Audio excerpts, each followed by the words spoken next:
On August 2nd, 1963, 4-year-old Bobby Panknin, along with his 2 older brothers and his 2 parents, headed off to a camping resort on Deep Lake in Washington state. The following day, Mrs. Panknin, whose name was Edna, decides she wants to take her 3 sons down a logging road that was right behind their campsite that she had heard fed out to this beautiful little waterfall that she thought her sons would like to see. Edna gets the boys ready, she says bye to Mr. Panknin, and then she and her sons take off down this logging road.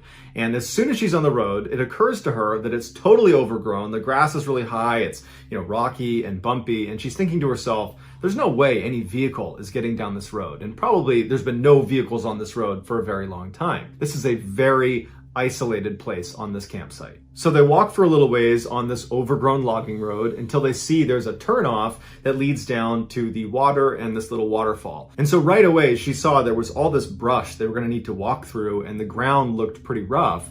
And Bobby, her youngest, the 4-year-old, he didn't have shoes on. He was going through a phase where he refused to wear shoes, and so it hadn't really mattered the entire duration of walking up the road, but it seemed like this might be too much for him to walk on. And so she told Bobby to wait on the road, and she told her other son, Jimmy, the 6-year-old, to wait next to him. Those 2 would stay on the road together, while she and Bill, the 10-year-old, would go past the brush, go down to the water, check it out for a couple of minutes, and then she would come back, she would pick up Bobby, and Jimmy would come along, and then they would go down and look at the water, and then they would leave. Bobby didn't seem to mind, so he just sat on the road, and Jimmy was a little bit frustrated that he couldn't go with the first group, but he sat down too, and Bill and Edna took off past this brush down to the water. Now, the distance between where Bill and Edna and where Bobby and Jimmy were was only about 10 feet. There was just this brush right in the middle of them that did obscure their view. They could not see each other, but they are very close to each other. And so Jimmy is sitting next to Bobby, and he's getting increasingly more and more restless. He wants to go down and look at the waterfall. He wants to be down there with his older brother and his mom. And so at some point, he just can't take it anymore. And Jimmy does something that to this day, he regrets every single day. And that is, he got up and left his brother. He went through the brush down to where Bill and Edna were. And as soon as Edna saw him, she was mad at him, and she goes, "What? You left Bobby up there? Come on." And so they turned around after about 60 seconds and went right back up. And when they got back, Bobby was gone. And at first, they're not like, oh my goodness, someone's abducted Bobby, because there's no one on this road. They'd come up here and recognize that it's very remote, it's isolated, there's no cars that come through here, they hadn't heard anything. And so their first instinct was, okay, he probably got up, and is behind a tree, or he walked down the hill over here, or he's nearby. And so they're yelling for him, they're walking around, and no one's panicking yet. In fact, really, Edna was just annoyed with Jimmy that he had left, Bobby, and that he's to blame right now, but it's just an inconvenience at this point. But after a couple of minutes, when they can't get Bobby to yell back where he is, they start to realize they might have a problem here. And so Edna becomes more panicked, and she's yelling at the top of her lungs for her son. She's having her other 2 sons go look down by the water, go look over there, but there's no trace of him. And they can't believe it. It didn't make any sense because, he's 4, he's got no shoes on, they didn't hear anything. How could he be gone? But he was gone. And so finally, after a couple of minutes, Edna rounded up her other 2 boys, and they ran all the way back to the campsite where they got Mr. Panknin, and they hailed the police, and very quickly, a big search was launched up on that logging road. As soon as the police arrived, the first thing they did is they pressed Edna and the other 2 boys about, what did you hear? You had to have heard something. He was only 10 feet away from you, and he was within earshot of you, certainly. What did you hear? Did a vehicle come through? Did you hear an animal? Did you hear anybody talking? And Edna and the other 2 boys, they swore that they heard nothing, that they're just as baffled by it as anybody else. And so the police really didn't have a good starting point of where Bobby could have gone. And in that area, there wasn't any, steep drop-offs or obvious places that Bobby could have fallen into or gotten trapped. The water for the waterfall, it's not deep. It's this little tiny brook. It'd be difficult to drown in that little brook. So they just basically started fanning out in all directions, hoping they would, find a piece of clothing or some other clue that would indicate where he went. After 3 days of searching that yielded nothing, they finally brought in a bloodhound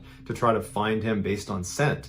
And so they had the dog smell one of Bobby's shoes, and the dog immediately seemed to key in on his scent in the area where Bobby had gone missing. And the dog turns and starts running up the logging road away from the campsite, so farther into the forest. And it runs for almost 2 miles, and it never seems to waver. It's clearly picked up Bobby's scent. and it stops at this fork in the road about 2 miles away from where Bobby had gone missing. And it keys in on this one area right at the fork where there wasn't anything significant. It was just this bare patch of dirt. And so the police, they uncover the dirt a little bit. There's nothing there. They're looking around the area. That there's no indication that Bobby was ever here. So they give the scent back to the dog. And again, the dog just keeps tracking to this one section in this fork in the road. But they didn't know what to do with that information because there was nothing there. The search for Bobby was called off after 7 days because they could not find anything. And so the lead investigator came out and did this press release where he basically said, "We have no idea what happened to Bobby. However, we do think he was abducted." And his reasoning for this was pretty straightforward. Bobby was a young kid that had no shoes on in an unfamiliar forest, and he was only out of eyesight for 2 minutes. So how far could he really have gotten? Certainly not far enough that his family wouldn't have found him after those 2 minutes were up and they began looking for him. And so if you go down the abduction rabbit hole, you start with, okay, a person must have taken Bobby. But for a person to take Bobby, that means a person had to be in this area that was super isolated and remote, and they hadn't seen anybody in the area, and there were very few campers at the campsite. So realistically, if a person was going to abduct Bobby, they had to have been planning it and had to have been hiding in the trees and were stalking this family until they got to that spot where Jimmy left Bobby, and then this person, runs out of the tree line, runs over to Bobby, picks him up without Bobby making a sound, he muffles him, and he runs away into the woods carrying this child, all in a 2-minute window, which was a totally abrupt window. It wasn't like this obvious thing that Bobby was going to be left alone. It looked like Jimmy was going to be sitting there with him, which would have been a deterrent, you would think, if someone was trying to abduct Bobby.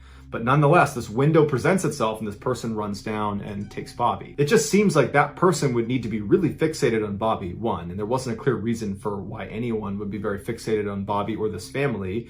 And two, they would need to be very strong and quick and agile, more than the average person. So we're talking like a professional athlete level of agility and physical fitness. And so while it's certainly possible that a professional athlete had been stalking this family and then ran down in this tiny little window of time and stole Bobby away without getting detected and then evaded the law for 7 days in the middle of the woods, while that's possible, it's pretty unlikely. And investigators reached this conclusion. They thought, it does seem pretty unlikely that a person did this. So they moved on to animals and they said, okay, maybe a bear took Bobby. And so they brought out bear sniffing dogs to search the area for signs that a bear had been there.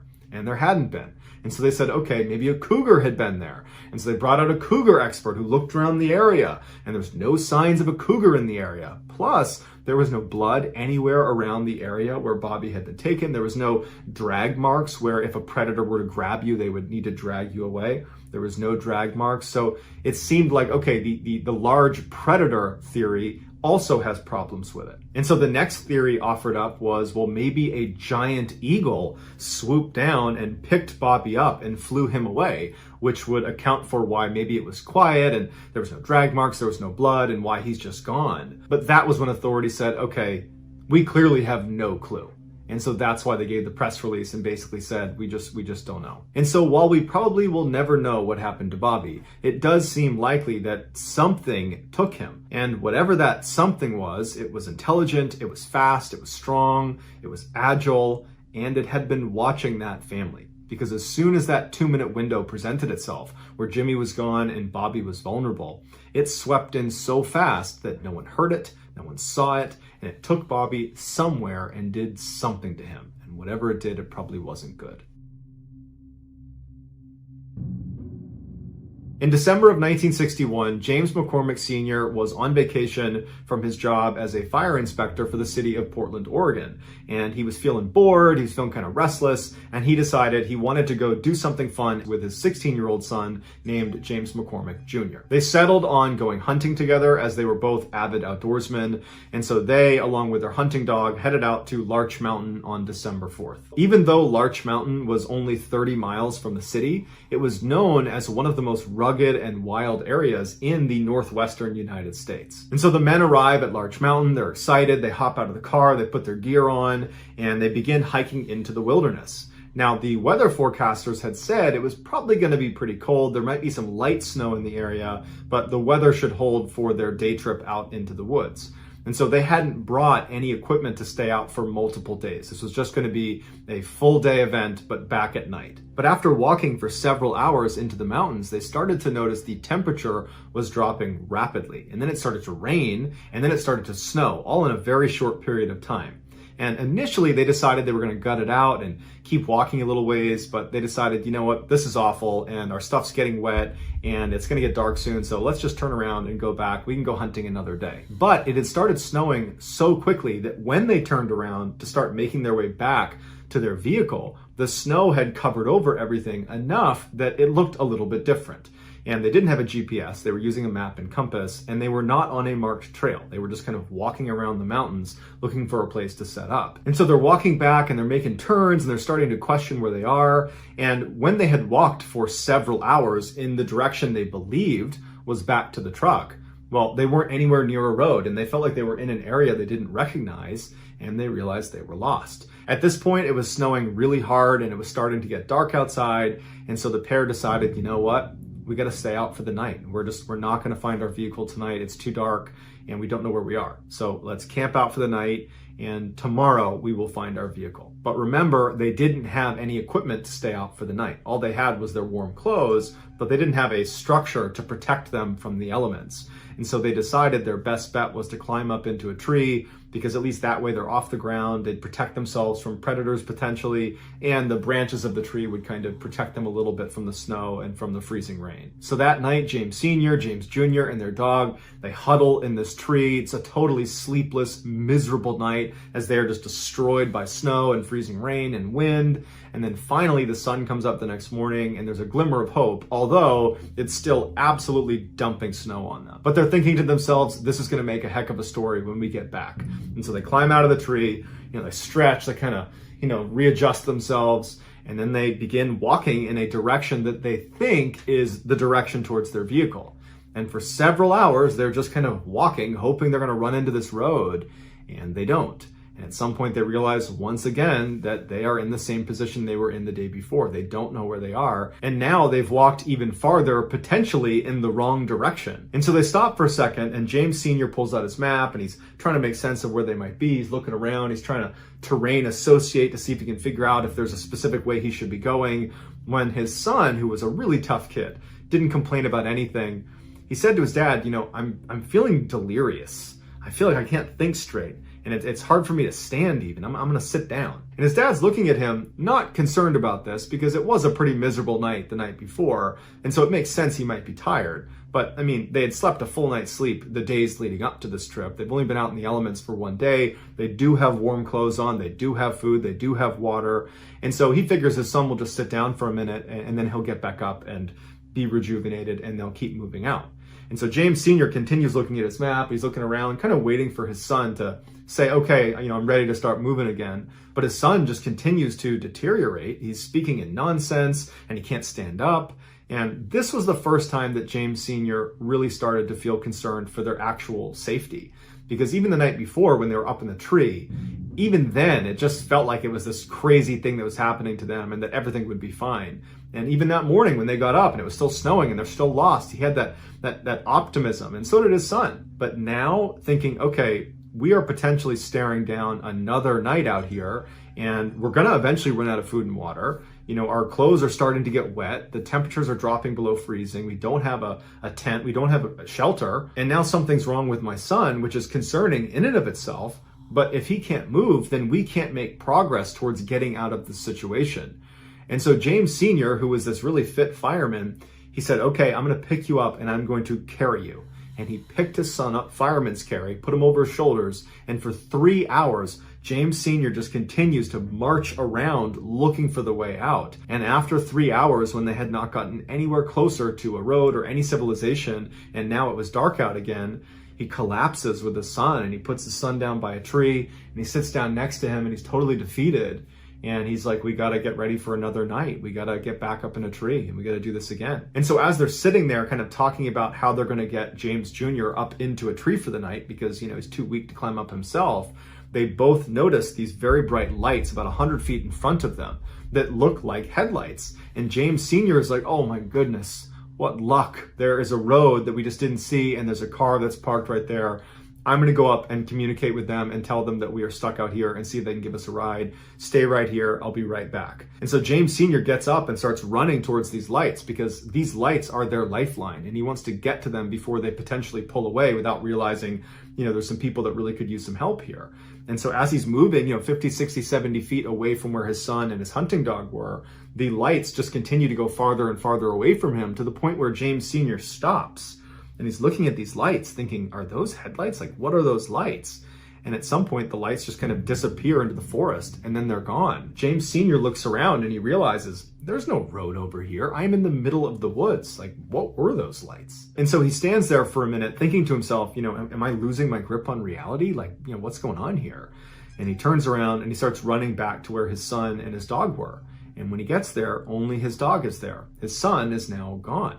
And what's going through James Sr.'s mind is, how? Because he couldn't walk until now, and my son certainly wouldn't have lied to me and made me carry him all the way here. And there's enough light out that he could actually still see the footprints on the ground. And so he grabs his son's backpack that was left by the tree, he picks it up, he grabs his dog, and he starts yelling for his son and starts walking along the footprints that were left by presumably his son. And so he's walking along these footprints, and he's yelling out for his son, he's not hearing anything, and this whole time he's thinking to himself, like, why would he even leave? Even if he could move, why would he leave? We're obviously in this together. Like, what's going on with my son?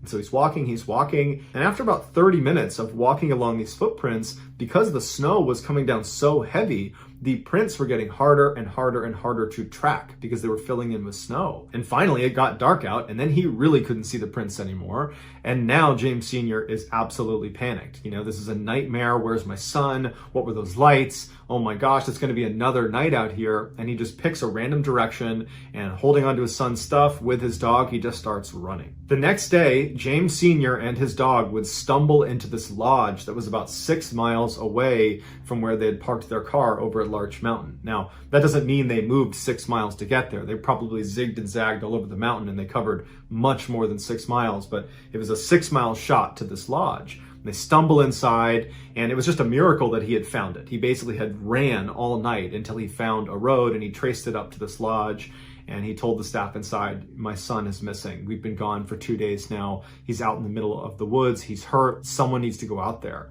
And so very quickly, the police were called, and word spread to the firefighters in Portland, Oregon that, the fire inspector's son is missing. And so 200 off-duty firefighters made their way up to the mountain as well to assist in this search. The paramedics wanted James Sr. to just go to the hospital and let the searchers do their job. But James Sr. was not about to leave his son, and he refused medical attention, and he went out with the first group of searchers. And somehow he was able to get them to the rough area that he was able to recognize as, roughly where his son had been sitting when he went missing. They searched that area and very quickly found James Jr.'s glasses case, as well as his boots and his socks, but no James Jr. Later in the day, though, they would find James Jr. He was about 1,000 feet away from where his boots and his glasses case were found, at the bottom of this cliff, and he was deceased. Now, initially the thought was, well, he must have gotten confused and walked away from where he had been told to sit and fell off this cliff. But they determined he did not die from the fall off this cliff. He had made his way down to that cliff and then died of exposure. So how was James Jr. able to suddenly be able to walk again? And once he had that skill back, why didn't he go to his dad? Why did he walk away from him? And why did he take his shoes and socks off to do that as well? And what were those lights that James Sr. saw in the middle of the woods? Because they weren't headlights. And it was only when he went to investigate them that suddenly James Jr. up and walks away.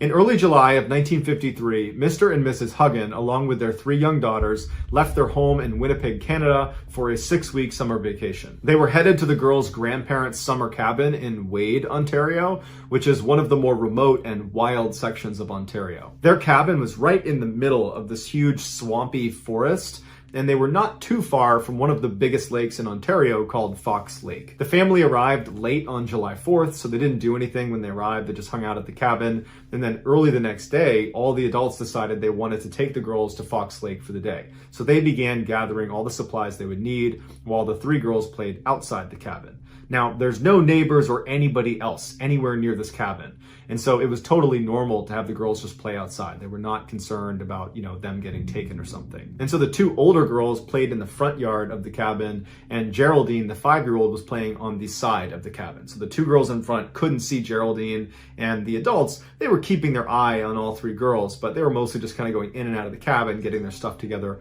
periodically poking their head out, but the girls were fine. At 10 a.m. that morning, the parents had finally packed up the car, and they were ready to collect the girls to head over to the lake. And so they went outside, they got the 2 girls that were out front, and they went to the side of the house, and they couldn't find Geraldine. Now, they weren't worried because where could she have gone? And so they walked around the house, they're yelling for Geraldine, and they asked the 2 girls, have you seen Geraldine? Where'd she go? And they're like, oh, we don't know. She was just over on the side of the house a minute ago. And so they can't find her outside. And so they go in the cabin thinking she must have gone in there because that's the only place she could be. But after thoroughly looking through the cabin and not finding her, they started to get a little bit more worried. At this point, the adults start talking to each other and they're saying, did anybody see Geraldine in the past couple of minutes? Has anybody seen her?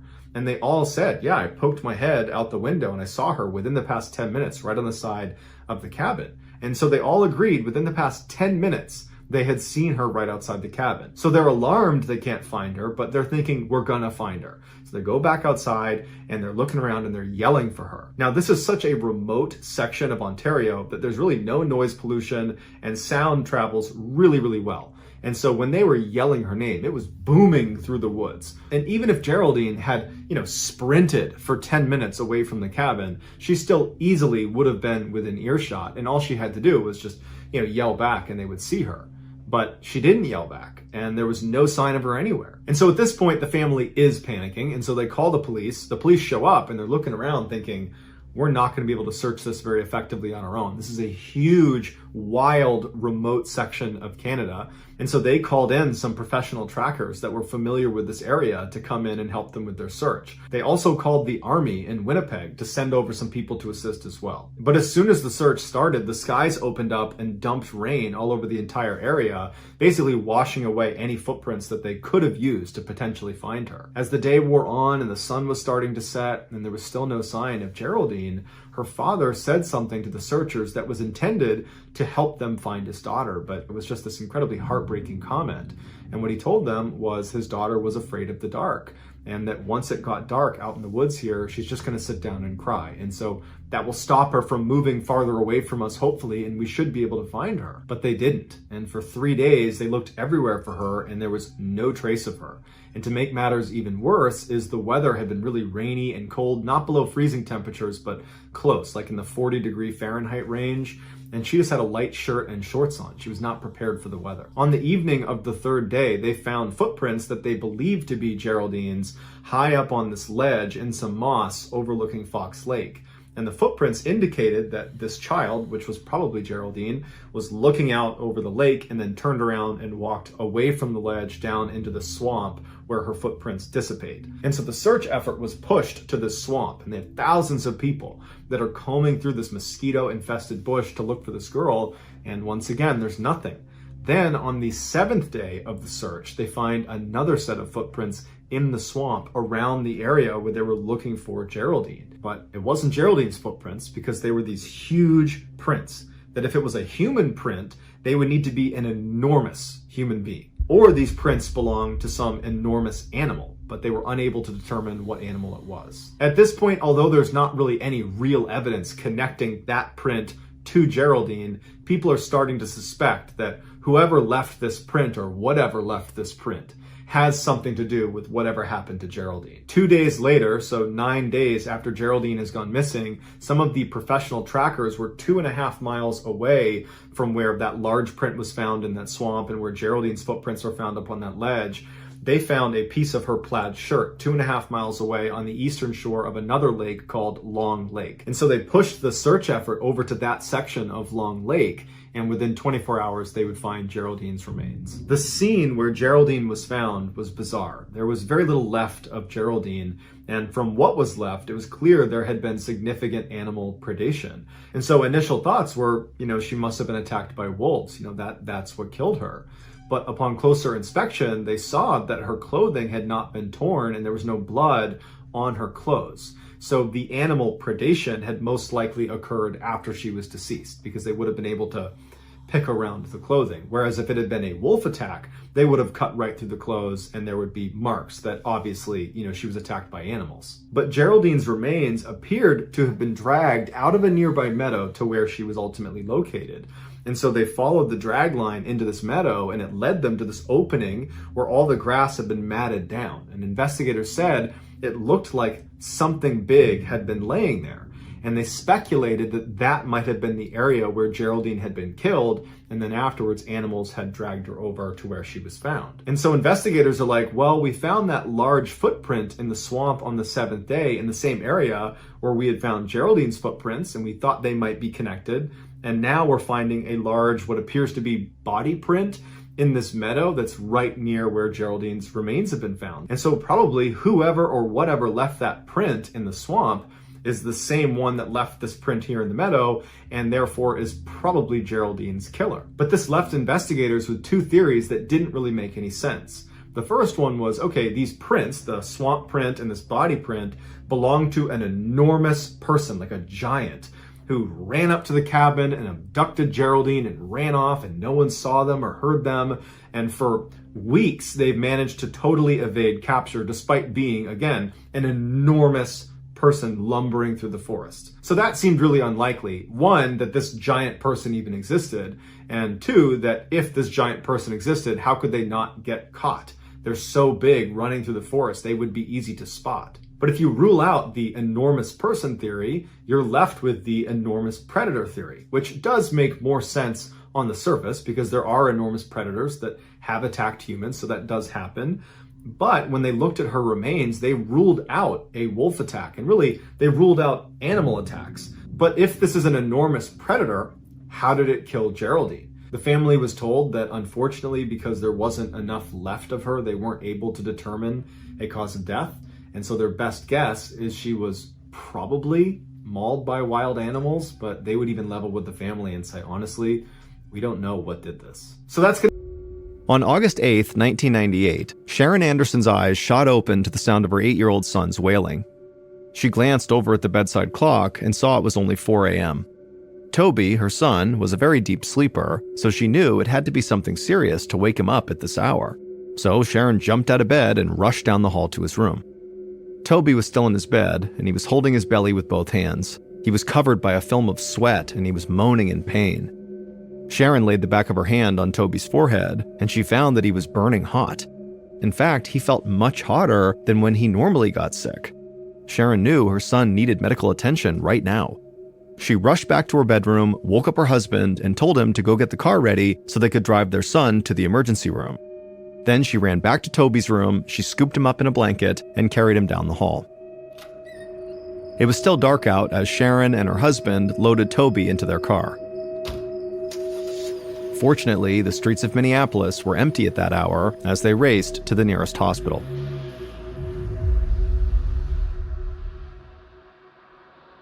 Attending physician Dr. Jean Miller was just starting her shift when her office intercom buzzed and a voice announced that an 8-year-old boy named Toby had just been wheeled into the ER. His mother, Sharon, said Toby had been feverish for hours and was throwing up.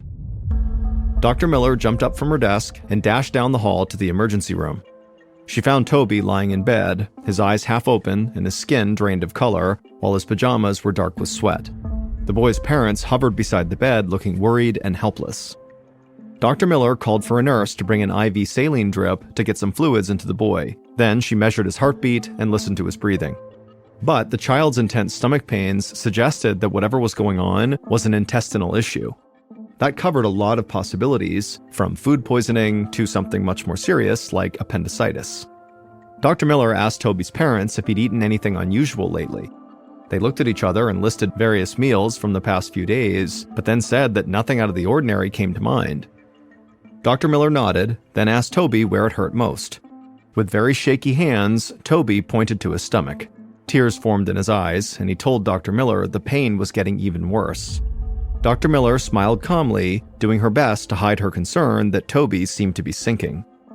The doctor grabbed a phone off the wall and called the lab to order blood and stool samples. That would likely identify what was happening inside of Toby's body.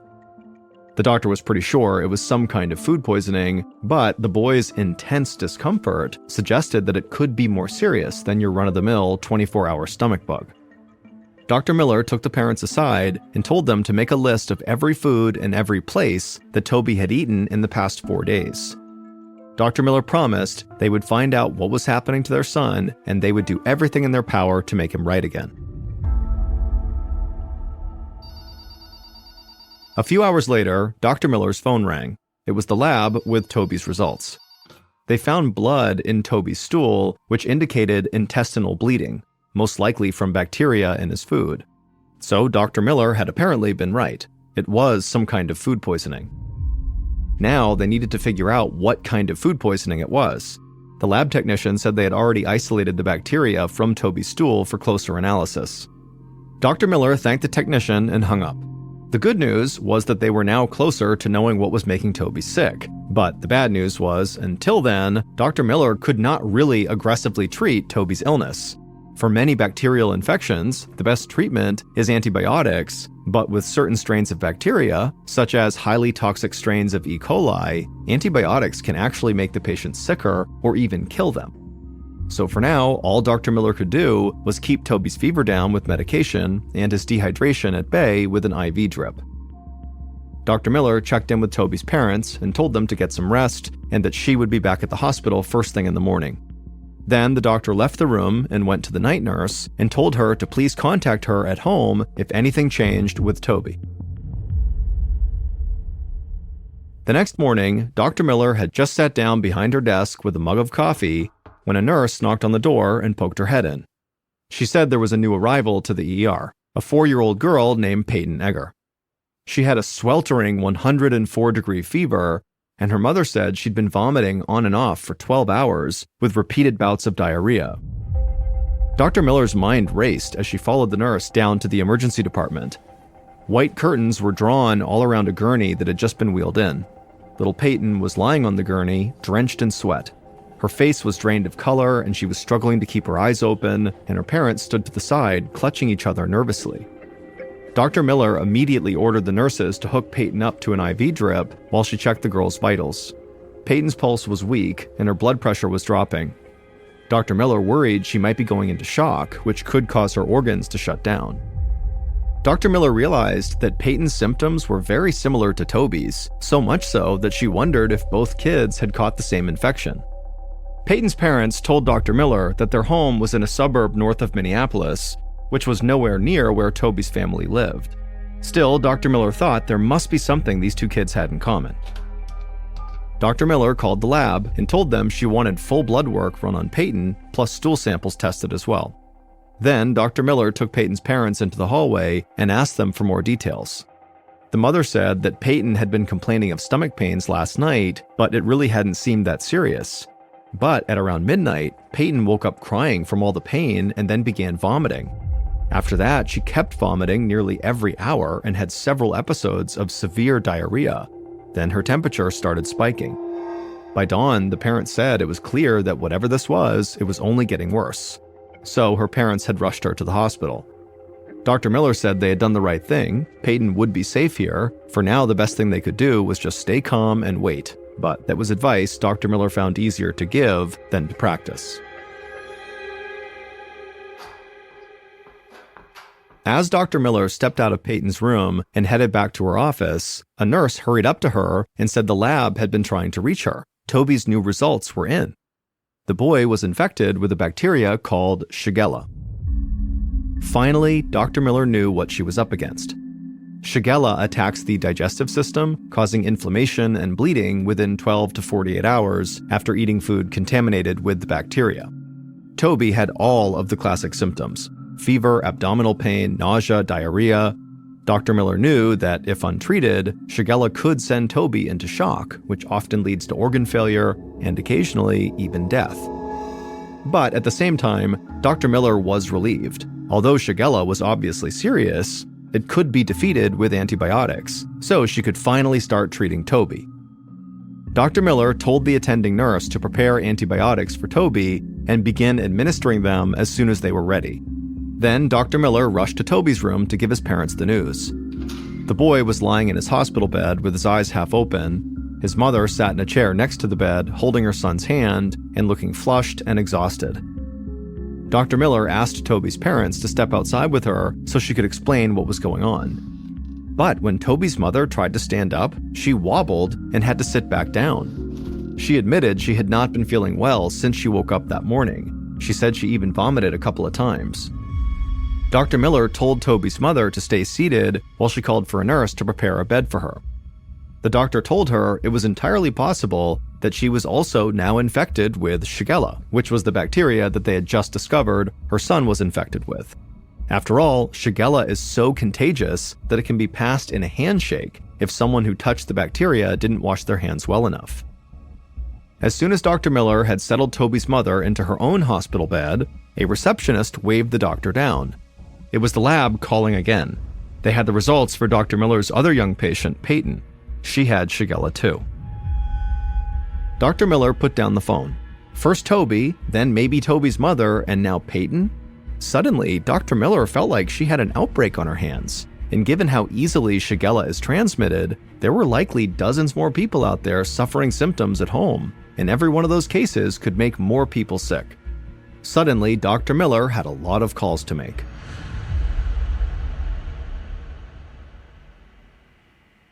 Later on that same afternoon in August of 1998, a young epidemiologist at the Minnesota Department of Health named Dr. Julie Wickland was sitting at her desk when her secretary buzzed. She told her there was an urgent call coming in from a local hospital.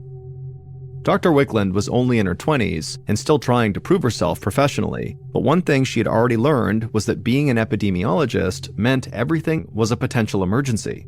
People's lives were always on the line. She picked up the phone and called Dr. Miller, who described the potential Shigella outbreak she was facing, 3 cases in her hospital, and likely a lot more people at home right now who just weren't sick enough to head to the hospital yet. But soon they would be. Once Dr. Wickland was done hearing from Dr. Miller, she requested to have Toby and Peyton's families fill out food history charts with everything they had eaten in the past 4 days. Then she met with her team at the Department of Health and assigned some of her best investigators to join her on this case. By the time she got back to her office, Dr. Wickland's secretary came in holding a stack of papers. The families had already filled out and faxed over their kids' food histories. Dr. Wickland spread them out on her desk and scanned them to look for commonalities. Right away, she noticed a pattern. They had all eaten at a restaurant called Roberta's. The odds were extremely low that both Toby and Peyton's families had eaten at the same place in the same 4-day window, especially considering how far apart they lived, and so this was exactly the type of breakthrough Dr. Wickland was hoping for.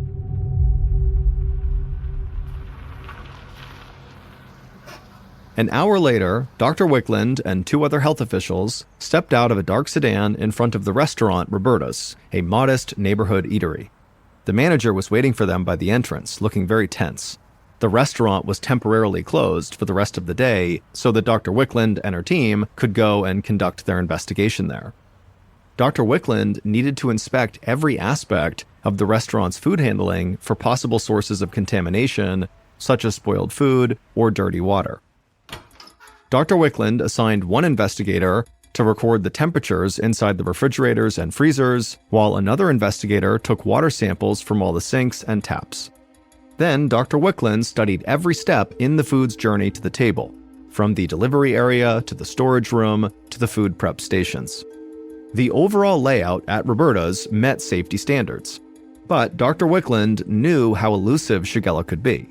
Shigella can show up almost anywhere and then can be spread by the people who are simply preparing the food.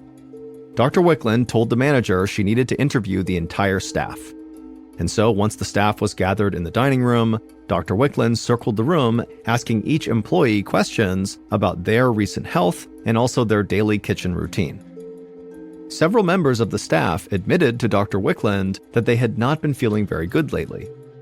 Some had even been feverish and suffering pretty severe abdominal pains. It sounded worryingly similar to what Toby and Toby's mother and Peyton were all experiencing. Dr. Wickland then made copies of the restaurant's reservation list and credit card receipts from the past 4 days, Flipping through the pages, she estimated at least 400 people had eaten at Roberta's within a few days of when Dr. Miller's patients had eaten there. All of these diners were now at risk of getting Shigella. Back at the office, Dr. Wickland wrote up a questionnaire for all of Roberta's 400-plus diners. She needed to determine how many other customers out there were suffering similar symptoms. If any of them had contracted Shigella but didn't realize it, they could be infecting other people. These people needed to be notified right away, or else this situation could get much worse. The next morning, when Dr. Wickland arrived at her office, she learned that one of Roberta's employees had tested positive for Shigella. This confirmed that everyone who had eaten at the restaurant could now potentially be infected with the Shigella bacteria. But at least she now had a pretty good idea where the Shigella was coming from, a sick food prep worker who likely had not washed their hands properly. Dr. Wickland's first step was to call Roberta's and order the restaurant temporarily closed until the Shigella outbreak was totally contained. Then Dr. Wickland called Dr. Miller to get an update on her patients. Dr. Miller told her that Toby's mom was doing fine, but Toby and Peyton were struggling. Shigella is always harshest on the young and the elderly, and the children's conditions were not getting better. If they didn't start getting better soon, Dr. Miller feared they could go into shock and die.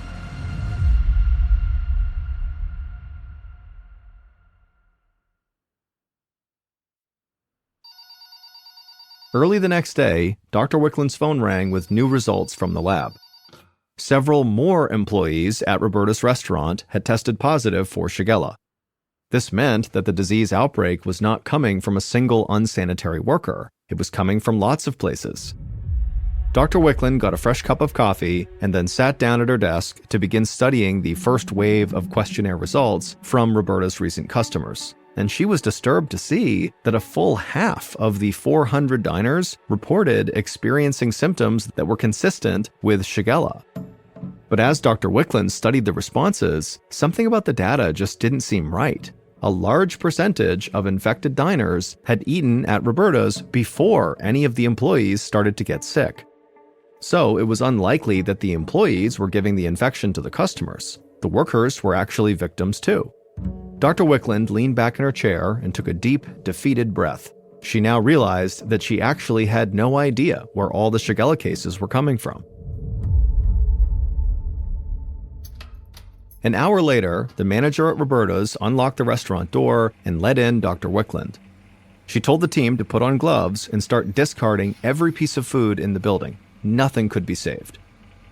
Roberta's manager was happy to comply, and Dr. Wickland told him the business could reopen once all the food had been thrown away and the entire restaurant professionally cleaned. They couldn't afford to take any chances.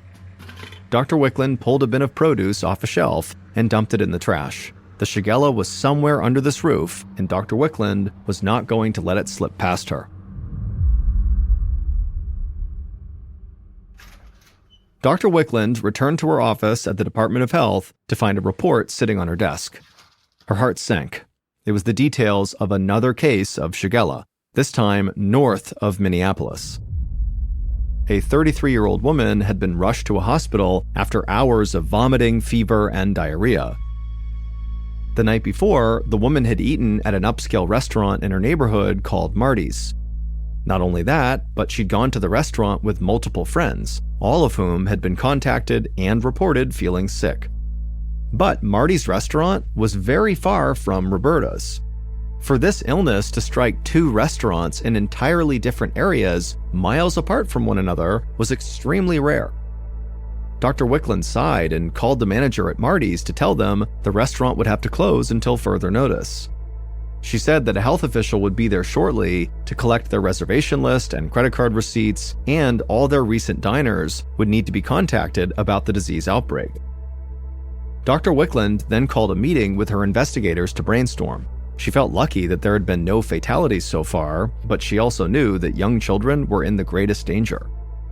She told her team they had to find the link between Marty's restaurant and Roberta's restaurant that could explain all the Shigella cases. Maybe both restaurants sourced particular food items from the same place, or maybe an employee worked part-time at both restaurants, or maybe they shared a water supplier. Whatever it was, she told her team they had to go find out.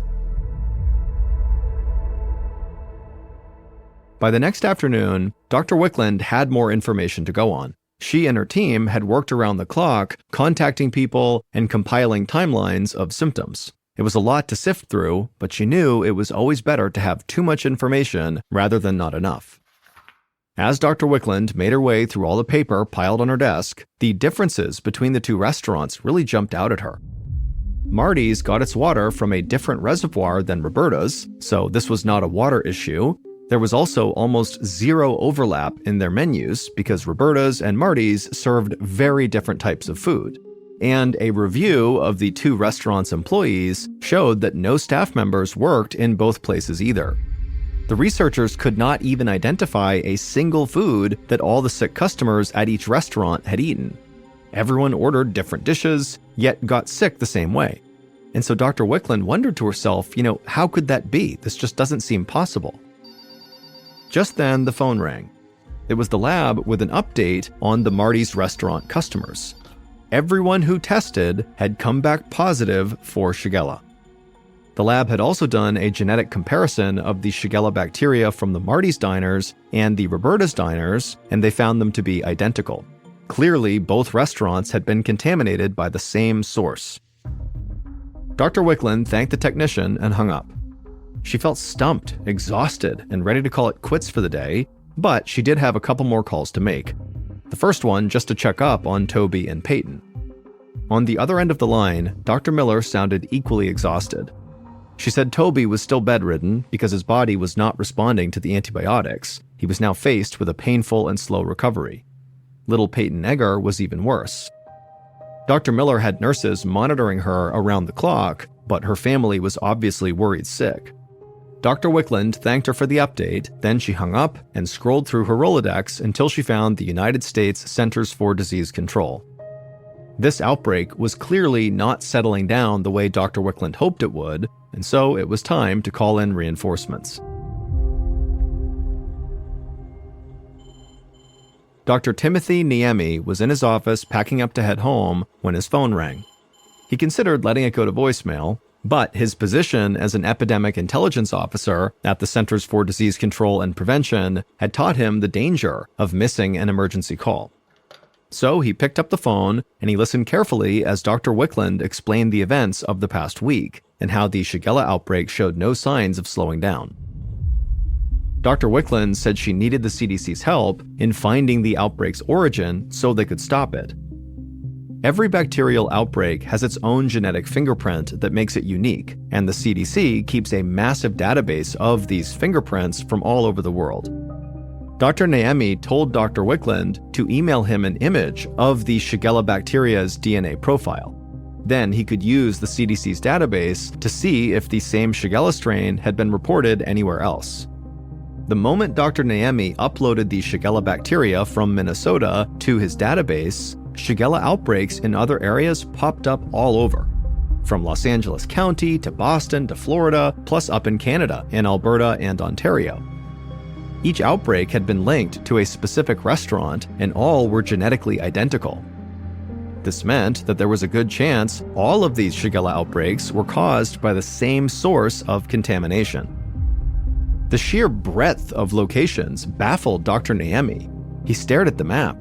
How did the same contaminant spread across both coasts, down to the Gulf of Mexico, and all the way up into Canada?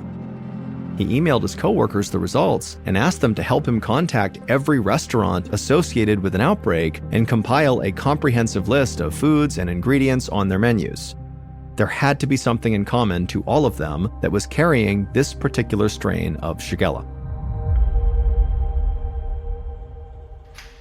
The next morning, one of Dr. Niemi's fellow investigators strolled into his office and handed him a Post-it note with one word written on it. Dr. Niemi read the note and couldn't help but laugh. The investigators had identified the probable source of the Shigella outbreak, and it was something that no one suspected. Dr. Niemi's department even had a term for this particular ingredient. They called it stealth food, because it's used in a wide variety of dishes, yet usually goes unnoticed. Dr. Niemi congratulated his team. This was the best lead they had. He picked up a phone and he called a colleague at the Food and Drug Administration named Jeremy Brown. Dr. Naemi told Jeremy what they had discovered and said he'd need the FDA's help tracing this particular ingredient, the stealth food, to the original supplier.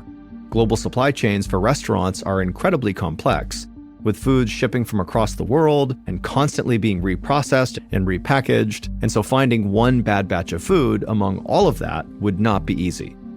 Jeremy said he would get to work.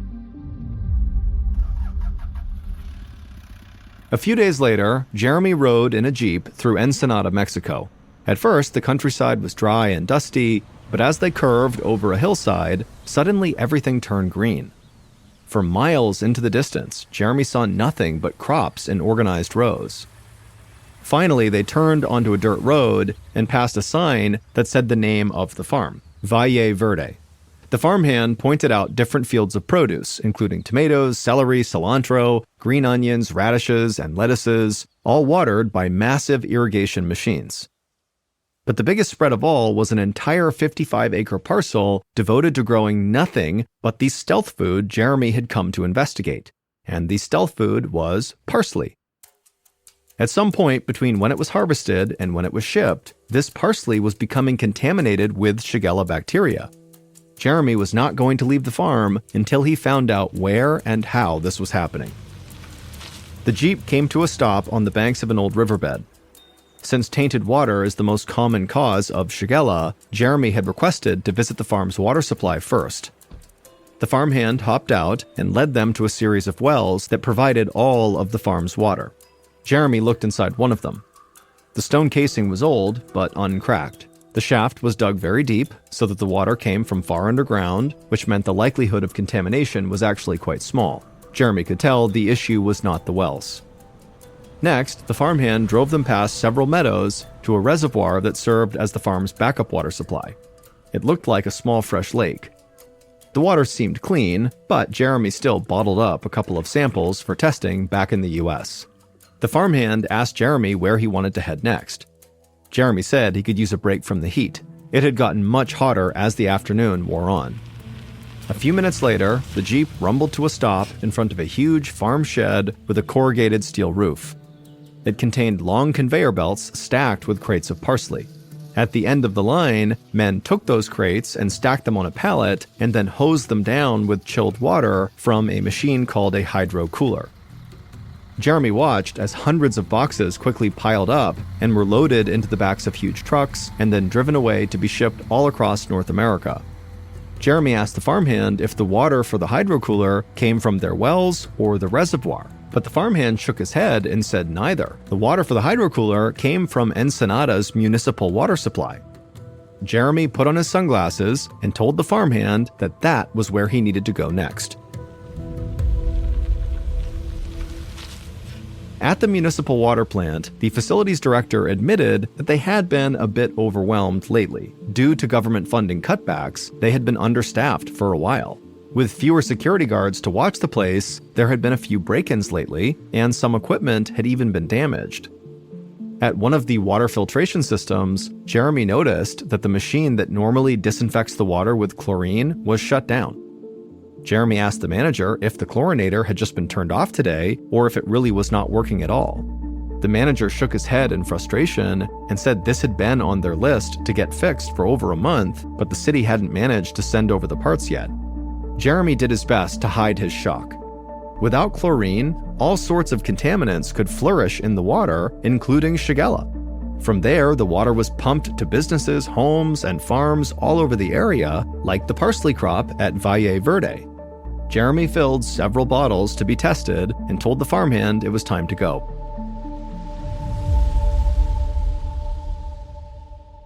Days later, Jeremy got his results. Ensenada's municipal water was loaded with Shigella. And it was the same strain as the one found at Roberta's, Marty's, and all the other restaurants.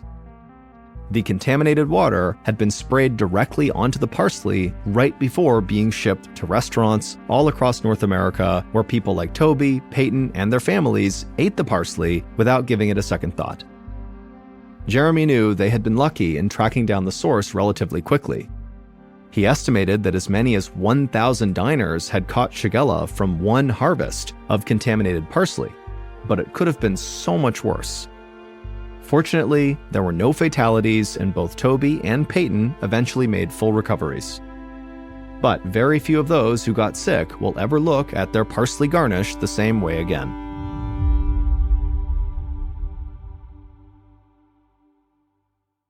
"66-year-old Sharon Ericson loved being retired, and as the former assistant treasurer of Saunders County stepped out of her house on this cool Thursday morning in June of 2003, she thought, not for the first time, that one of her only regrets in life was that she hadn't retired a few years sooner. Now, turning to look up and down the tiny business district of Colon, Nebraska, one of the smallest towns in America, Sharon ran through her mental list of what she planned to do that early summer day. After spending 37 years collecting tax revenue and keeping perfect records of complicated financial transactions, the routines that Sharon had put in place over the last 5 years of her non-working life had given her the time and opportunity to pursue her own interests and hobbies. And even though getting her hair styled every Thursday afternoon was not exactly a hobby, it was one of the weekly appointments that Sharon looked forward to the most. Putting her hand up to her brown hair, Sharon patted the big puffy curls that had been her signature style for as long as she could remember. And since the hair salon where Sharon went every week to have her hair done was out in Cedar Falls, that meant an enjoyable 10-minute car ride due north to a town that was more than 4 times bigger than Colon, which clocked in with just 128 residents. For Sharon, the drive to Cedar Bluffs was also a trip down memory lane. This was where Sharon had gone to high school, the same high school where Sharon's mother had spent years of her teaching career. In addition to seeing some familiar sights and maybe grabbing a quick bite to eat, Sharon's weekly appointment was always a nice opportunity to chat with her hairdresser about what was going on in Saunders County, where both towns were located, and to exchange local news, personal stories, and opinions about everything from the weather to state and county politics. And after an hour of friendly conversation in which the women would feel like they had identified and probably solved most of the world's problems, Sharon could enjoy a stroll around the local farmers market before she hopped back into her silver Taurus sedan and headed back home to 112 Spruce Street.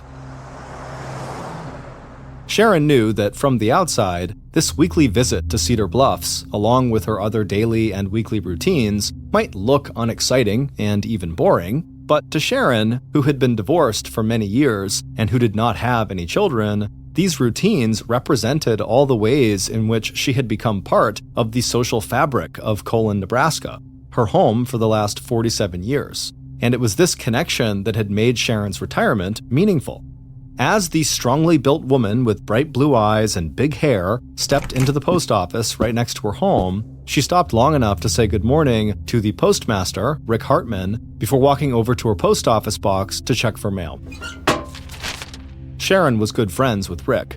She had hired him to do various repairs and improvements to her house, and when Sharon was away on one of the trips she enjoyed taking with her cousin, who lived 40 minutes south in Lincoln, Sharon left her house key with Rick so he could keep his eye on the property while she was gone. The post office, always Sharon's first stop, was also a good place for Sharon to catch up with neighbors and local news. And even though Sharon had never been known as a person who meddled or pried into other people's business, all her years in customer service and all her years of handling bills and money had left Sharon with a keen eye for making sure that things in her own little hometown were running smoothly. Sharon had always been known at the Saunders County Treasurer's Office as a very honest and straightforward person who would not cheat her employer or taxpayers out of a single minute's worth of work. She was also known as someone who would not shy away from confronting someone if she thought they were doing something wrong or inappropriate. That was an attitude that Sharon had learned as the oldest of 3 children who'd been raised on a farm in Dodge, Nebraska, and who'd grown up taking care of land and livestock. In fact, here in Colon, there was a whole generation of 20-somethings who could remember Sharon calling them out when they were just children or teenagers if they got up to any trouble or mischief. And that no-nonsense attitude was also on display when it came to Sharon's prickly relationship with one of the long-distance truckers who sometimes parked his rig overnight on Colin's Main Street and left the engine running and the wheels of his truck partway on the sidewalk right in front of Sharon's home. As the postmaster, Rick, and everyone else in the tiny town knew, Sharon had an ongoing argument with the trucker, and, like everything else in Colon, disputes like that sparked plenty of satisfying gossip, and there was speculation that the trucker actually enjoyed riling up his strong-willed and outspoken critic. But except for her disagreements with this trucker, Sharon Ericson was one of the most popular and best-known residents of Colon. Even Sharon and her ex-husband, Robert Lee Ericson, had parted on good terms, and when their marriage ended, Robert had left 2 commercial properties to his ex-wife. And after the divorce, Sharon had converted Ericson Market, a little grocery store, into her private home, and on the lot across the street, she now had a garage where she kept her car. But it was what Sharon had done with part of the former grocery market that had won her a special place in the heart of her community. When the bar/cafe in Colon, where residents would all go to grab coffee and talk, closed down, Sharon had hired Rick, the postmaster, to remodel the front room of her home into a little community meeting place with tables and chairs and free coffee. And then Sharon handed out keys so Colon residents could come and go as they liked. And not only did Sharon offer free refreshments, she could also still help Colon residents out with questions or any problems related to their county tax bills. After chatting for a few minutes with Rick, Sharon waved goodbye to her friend and walked out of the post office to make her next stop at the local bank. Not only did Sharon keep her checking and savings account there, she and the bank employees had shared a common career in managing and keeping track of money, and so there was always common ground for discussion. Except now that Sharon was retired, she mostly just liked to talk about what vacations she might like to take with her cousin. Along with her skill as a dancer, who never missed the chance to twirl the night away with her local singles group, Sharon also loved outdoor activities like fishing and visiting her sister out in Colorado. By the time Sharon had arrived home late that afternoon from her trip to Cedar Bluffs, she was looking forward to the phone call that was always the final scheduled event of her day. After pulling her car into the small tan garage that was located across the street from her house, Sharon walked outside and used the remote to close the garage door. Then she turned and crossed Spruce Street to her red brick home with the big glass windows that faced onto the street. Although Sharon was not someone who scared easily, as a single woman living alone, she was very mindful of her personal safety. While she had welcomed the community into one of the front rooms of her house, that room was closed off from the rest of Sharon's house, and Sharon had made sure that her window coverings blocked any view from the street into or out of Sharon's living space. About a year and a half ago, Sharon was sure that while inside her house, she had seen one of her doorknobs turn, as though someone outside was checking quietly to see if the door was unlocked. In response, Sharon had immediately installed door alarms that were designed to go off in the event of any forced entry. Behind Sharon's house, there were only a handful of other residential buildings separated by a narrow alley from Sharon's own property. And about a half block away, there was also a small field containing long, round, white steel tanks filled with anhydrous ammonia. Anhydrous ammonia was one of the ingredients used to make fertilizer, but it was also one of the key ingredients that went into the illegal production of methamphetamine, the highly addictive and popular stimulant that in the last several years had driven up the rate of crime and health problems throughout the population in the rural Midwest. Concerned about the alleyway and about people trying to steal anhydrous ammonia from those tanks, Sharon had enclosed her own backyard by putting up a 6-foot-high chain-link fence, leaving just the back and side doors with access to her fenced-in backyard. Now, glancing at her watch, Sharon stepped up to her front door, turned the key, and let herself inside her cozy wood-paneled living room. Sharon was looking forward to changing into comfortable clothes, admiring her freshly styled hair, then settling into the soft brown armchair tucked into the corner next to a reading lamp. And then, at 5 p.m. sharp, Sharon would do what she did every day, chat on the telephone with her cousin in Lincoln. The two women, who enjoyed traveling together and who visited each other at least several times a week, had plans to get together that Sunday for lunch and a movie. After chatting for a few minutes, the two friends confirmed those plans and then ended the call. As for the rest of Sharon's day, it wouldn't be too long before Sharon made one quick circuit of her house and made sure all the doors were locked and she was buttoned up tight for the night. Not that Sharon expected any trouble. After all, if there was one person in Colon who knew all of her neighbors and practically everybody else in town, it was Sharon. To her, the little town of Colon was an open book, and a book with its ever-changing stories and secrets that Sharon never tired of reading. And besides, when it came to personal safety, Sharon had one more line of defense. Tucked inside the drawer of her nightstand, right next to Sharon's bed, was a small Beretta handgun. It wasn't until the evening of Monday, June 30th, 2003, that Sharon Ericson's cousin in Lincoln picked up the phone and dialed the number for the state bank in Colon, where Sharon did her banking. Sharon and her cousin had spent the previous day, Sunday, having lunch together and watching a movie. When Sharon had left Lincoln at 4:30 p.m. that Sunday afternoon, the two friends had said goodbye and promised to talk again the next day, Monday, at the usual time, 5 p.m. But it was now nearly 6 p.m. on Monday, and Sharon was not picking up her phone, despite her cousin calling her over and over again. And Sharon's cousin could just not keep the concern out of her voice when she asked if anyone at the bank could just walk 2 doors down the street to Sharon's house and just make sure Sharon was okay. In a town as small as Colon, where residents were used to looking out for one another, this was not an unusual request.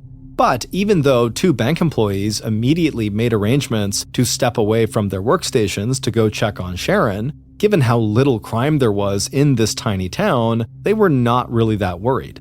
All that changed when the 2 women reached the front door of Sharon's house and saw an unread morning newspaper lying inside the screen door. Along with the folded newspaper was a delivery of frozen food with a sticker indicating it had been left there at about 1 p.m. and a note, "Sorry I missed you," that suggested Sharon had not answered the delivery person's knock on the door. Even as their own knocks went unanswered, the 2 women from the bank were suddenly aware of the sound of a door alarm going off in the side or the back of the house. A minute later, and the women had called Sharon's friend and Colon's postmaster, Rick Hartman. Together, the 3 of them entered the unlocked front door to Sharon's house, their sense of neighborly concern quickly turning to worry and dread. One look into Sharon's empty bedroom, and that worry turned to fear. Sharon's bed was unmade, and on top of her nightstand, Rick saw an empty gun holster. The only other place left to search for their missing neighbor was Sharon's garage across the street. Grabbing the extra remote from its hook near the front door, it was only moments before Sharon's friends were watching the garage door slowly roll upward to reveal Sharon's silver Taurus. And there, right next to the car, lay the blood-spattered body of its owner, 66-year-old Sharon Ericson. And next to her body lay a small black Beretta pistol. By 7 p.m. on the evening of that Monday, June 30th, a little over 24 hours after Sharon had arrived home from her Sunday afternoon visit with her cousin in Lincoln, the street outside Sharon's home and garage was filled with flashing lights as sheriff deputies and medical personnel responded to the 911 call that Rick had made about 15 minutes earlier at 6:42 p.m. And right from the very start of the investigation into what had happened inside that garage, the town's postmaster did not hold back when it came to offering law enforcement his personal theories and observations. Even before the yellow crime scene tape was strung up around the perimeter of both properties, Rick Hartman was explaining to police that Sharon must have used the handgun that was found on the floor of the garage to commit suicide. Repeatedly ducking back under the crime scene tape to join officers clustered around Sharon's body, the postmaster would back up his theory by pointing out the fact that Sharon's own father had ended his life with a self-inflicted gunshot wound to the head back when Sharon was just 23 years old. But even a very quick examination of Sharon's body, laying face up on the floor and parallel to her car, was enough for investigators to rule out suicide. Because not only was the Beretta unloaded and showing no signs of having been recently fired, there was also a bloody footprint on the floor that did not belong to Sharon. and after visually inspecting the injuries to Sharon's body, it looked to police like whoever else had been in that garage hadn't shot Sharon. Instead, they had delivered a long and savage beating to one of Colin's best-known residents. Meanwhile, deputies who had done a sweep of Sharon's house across from the garage reported back that the phone line to Sharon's house had been cut. It also appeared that an intruder had climbed over Sharon's 6-foot-high fence and then used a chisel to break into Sharon's house through the side door, setting off the door alarms as well as the motion sensor alarms in the backyard. And even though Sharon's security system seemed to have worked, the actual alarms had not been loud enough for any of Sharon's neighbors to notice that Sharon's house had been broken into. Even as the Saunders County Sheriff's Department put out the call for assistance in the case to the Nebraska State Patrol, investigators on the scene noticed one more chilling detail about the crime scene. The shirt Sharon was wearing had been pulled up and her underwear was exposed. It now appeared likely that the first homicide in Colon in more than 40 years might also include a sexual assault.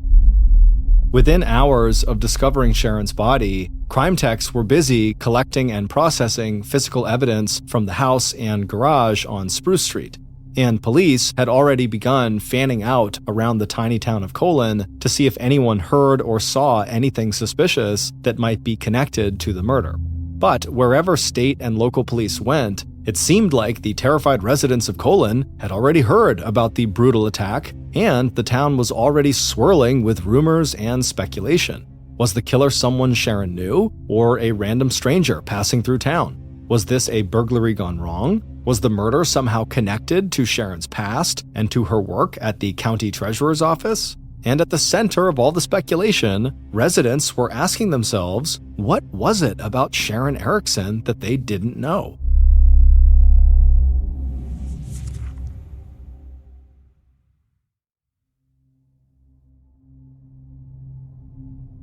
By Tuesday, July 1st, the day after Sharon had been killed, there was already one name at the top of investigators' list of possible suspects: Colon's postmaster and volunteer firefighter, Rick Hartman.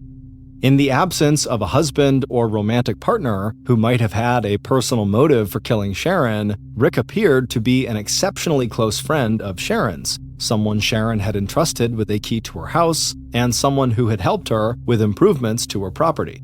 Rick had also drawn suspicion to himself with his intense interest in what police were thinking and doing, and by repeatedly showing up near and even inside the marked-off crime scene areas. At the same time that police began to have conversations with Rick about his movements in the days leading up to Sharon's murder, investigators were also following up on another possible theory that Sharon's murder had been the result of a robbery gone wrong.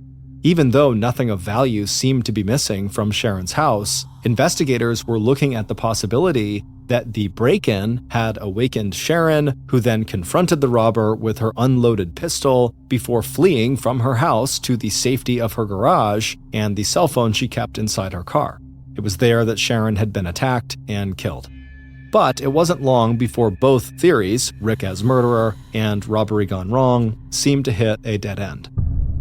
Rick's wife and family confirmed his alibi for the likely time of Sharon's death. As for the robbery, the only person in town with a history of criminal offenses was a 24-year-old man who lived with his mother in a house across the alley behind Sharon's house. But like Rick, James Mars also had an alibi for the time of the murder. He'd been out drinking with friends in the neighboring town of Wahoo before arriving back home, checking in with his mother, who was asleep on the couch, watching TV, and then going to sleep in his bedroom. Like everyone else in Colon who police would interview over the next 2 weeks, James knew Sharon, but his only real contact with her had been when he was much younger and would sometimes pick up a few dollars, helping her with yard work or shoveling her snow. Meanwhile, the autopsy report on Sharon's body, which was released to police 7 days after her murder, had confirmed police suspicions that Sharon had been sexually assaulted before she was killed. Unfortunately, the DNA samples that the medical examiner had collected from Sharon's body and clothing were not large enough to produce a DNA analysis definitive enough that police could use it to identify a possible killer. police also came up short on other physical evidence. It appeared that the killer had not left any fingerprints or any trace of his own blood or tissue either inside Sharon's house or garage, or on the unfired gun that was found near Sharon's body. With James Mars and Rick Hartman on the back burner as suspects in this case, police turned their attention to two other possible leads. After hearing about the arguments that Sharon had had with the trucker who sometimes stopped over in Colon, investigators hopped into their service vehicles and drove throughout Saunders County, asking at gas stations and truck stops about a man with a red rig that had an eagle on its front license plate. At the same time, investigators were spending hours tracking down any possible link between Sharon's death and the drug trade. Specifically, whether Sharon might have been killed because she witnessed someone stealing anhydrous ammonia, the key ingredient in meth, from the tanks located half a block from her house. But almost 3 weeks after Sharon's murder, both of those leads had dried up too. That's when the trucker, unaware that there was an all-points bulletin out for him and his rig, passed through Colon again. But when he was stopped and questioned by investigators, the trucker presented gas and travel receipts that showed he'd been out of state at the time of Sharon's murder. By then, investigators had also failed to turn up any connection between Sharon's murder and the operators of any local meth labs. By late July, almost 7 weeks after Sharon's murder, state and local investigators were no closer to finding Sharon's killer than they had been on the evening her body had been found sprawled out on the floor of her garage. And even as the residents of Colon were becoming more and more desperate for answers, the only thing detectives had left to do in a case that was quickly starting to go cold was to send the DNA evidence collected from Sharon's body and clothing to the crime lab at the Nebraska State University Medical Center for more advanced and sophisticated testing. Investigators also circled back to Colon's postmaster, Rick Hartman, raising the possibility that his alibi was not so solid after all. And as the cornfields surrounding Colon, Nebraska ripened over the course of that hot Midwestern summer, the rumor mill inside the little town had also heated up. And at the center of the gossip over Sharon's murder was speculation that Rick and Sharon had been having an affair that had somehow ended with Sharon's violent assault and death. And in October 2003, 4 months after Sharon's murder, investigators got a tip that put Rick right back in the #1 position on detectives' list of suspects. At a recent garage sale of Sharon's furniture and other belongings, Rick had made what police viewed as a strange and suspicious purchase. Colon's postmaster showed up at the estate sale and bought Sharon's mattress. When Sharon's sister had confirmed that sale to investigators, their first thought was that maybe Rick wanted to get rid of the mattress because it contained traces of his own DNA that could link him to Sharon and to her murder. After again denying any involvement and explaining that he bought the mattress for use in his family's spare bedroom, Rick finally agreed to provide police with his fingerprints and hair samples. He also agreed to take a polygraph test, but the results of that test were inconclusive. Still, with no hard evidence that linked Rick to the crime, investigators had to let Rick go and admit, at least for the time being, that their investigation into Sharon's murder had ground to a halt. It would be another 6 months after that interview and 10 months after the discovery of Sharon's body before investigators finally got the breakthrough in the Sharon Ericson homicide that they'd been hoping for. In April of 2004, detectives received a call from the Nebraska State Crime Lab. Using a single sperm cell they had found on Sharon's clothing, scientists at the state lab had been able to isolate a complete DNA profile of Sharon's presumed killer. And to the shock of everyone who had been involved in the investigation, that profile did not match the DNA submitted by the detective's #1 suspect, Rick Hartman. Still, the new evidence breathed life and hope back into the Sharon Ericson homicide investigation, and soon detectives were once again poring over every one of the 200 interviews and 500 pages that made up the case file to see if there was anything they might have missed back in the summer of 2003. And within days, police had launched a DNA dragnet, spreading out across Colon and other areas of Saunders County to collect DNA samples from people whose names they had found listed in previous interviews, and sending each of those samples straight back to the Nebraska University Crime Lab. And just 3 weeks later, by the end of April 2004, 10 months to the day after Sharon's murder, investigators got another call from the crime lab. One of the DNA samples they had just tested was a perfect match to the killer who had left their DNA on Sharon's clothing. For the 128 residents of Colon, the name on that report would change everything they thought they knew about each other. And for years to come, Sharon's beloved hometown would become a place where people locked their doors, looked over their shoulders, and questioned the basic goodness of human nature. Based on what investigators would discover from a review of Sharon's murder file, coupled with that DNA evidence, here is a reconstruction of what police believe happened to Sharon Ericson in the early morning hours of June 30th, 2003. On the afternoon of Sunday, June 29th, while Sharon was spending the day with her cousin in Lincoln, Sharon's killer was also spending the day with their family. But unlike Sharon, whose golden years of retirement had capped a long and successful life of hard work and close friendships, on that particular day, the killer's feeling of everything going wrong in his life seemed to get worse with every passing hour. And by 1:45 a.m. on the morning of Monday, June 30th, the killer found himself standing outside the 6-foot-high fence that encircled the backyard that belonged to Sharon Ericson, a single older woman who appeared to have at least one thing the killer really needed, and that was money. But over the last few hours, the killer had gone from feeling depressed about his life to feeling both angry and excited, like he was finally capable of taking steps that would change things for the better. Looking at the fence, the killer felt like he could easily climb over a barrier that was twice as high, and he didn't need a weapon to make his plan work. He'd already cut the telephone line, and all he needed now was the chisel inside his pocket that he could use to get inside that treasure box of a house. And just a minute or two later, the killer was dropping quietly onto the grass of the backyard and heading to the narrow space between the fence and the side door. And as he did this, the motion detector lights in the backyard switched on. And as soon as the killer had pried loose the door and then used his boot to kick the door open so he could slip inside, he began to hear the sound of the door alarm going off inside the house. The staccato bleat of that alarm was loud enough to wake Sharon from a sound sleep. Sitting up in bed, Sharon immediately understood that alarms were going off, and so she reached for the phone on top of her nightstand. Even before she had put the receiver to her ear, she had punched in 911. But instead of hearing the police operator at the other end of the telephone line, all Sharon heard was silence, no matter how many times she kept punching in those 3 emergency numbers. Dropping the phone and switching on her bedside lamp, Sharon jumped out of her bed, opened the drawer of the nightstand, and pulled out the holster where she kept her pistol.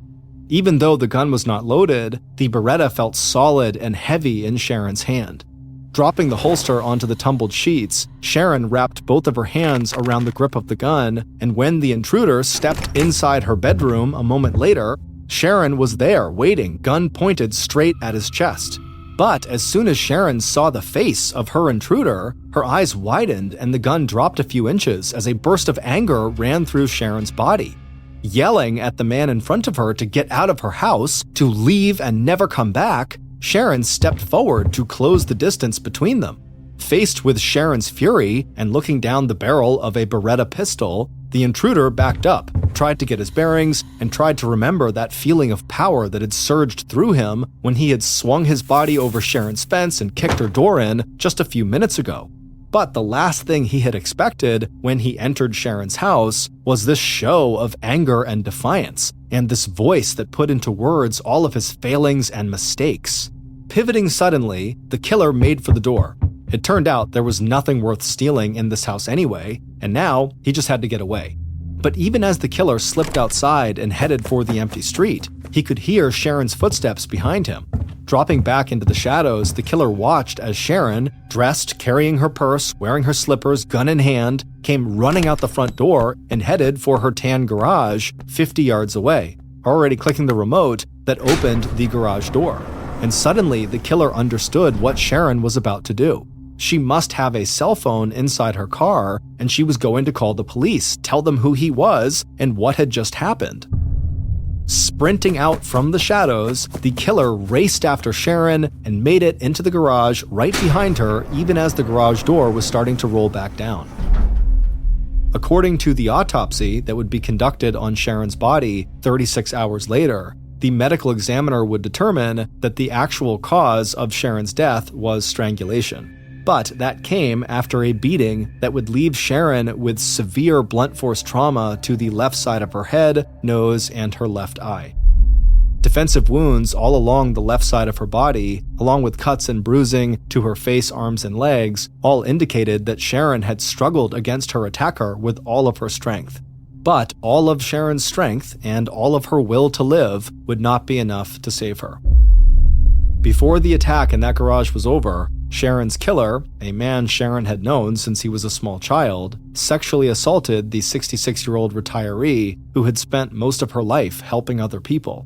Finally, Sharon's killer unwrapped his hands from around Sharon's throat. But when he looked down at his victim, Sharon's killer was shocked to find that Sharon was still alive. Exhausted, 24-year-old James Mars, who had been one of the teenagers Sharon had once scolded for getting into mischief, climbed to his feet. Stepping onto Sharon's chest and neck, he could feel her ribs and the bones in her neck start to break under the weight of his boots. He literally stamped the life out of his victim.